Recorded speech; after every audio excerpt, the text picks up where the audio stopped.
If you want to know how you can clear the cache memory on the iPhone 16, 16 Pro, Pro Max, and the Plus, so in this video I will show you how you can do that. First of all, just swipe up from the bottom of the screen and open the Recent Apps section. In the Recent Apps section, if there is any app running in the background, just swipe up and close it from here. After you close the apps which are running in the background, then the next step is to clear the cache of your web browser. For that, just go to Settings, then tap on Apps. Now from this app list, just look for the Safari app. Then tap on it. And on this page, you will find the option of Clear Website Data. Just like that. Now just tap on Clear History and Website Data.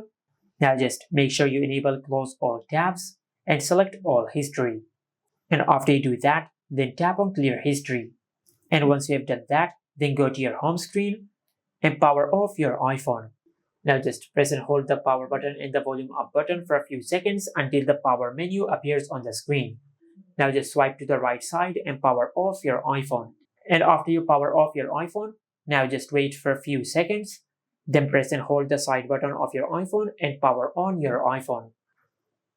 And once you see the Apple logo, just release the side button. Now what this basically does is that it turns off your iPhone and turns it back on, and it refreshes the RAM and it clears any cache memory which is stored in your iPhone.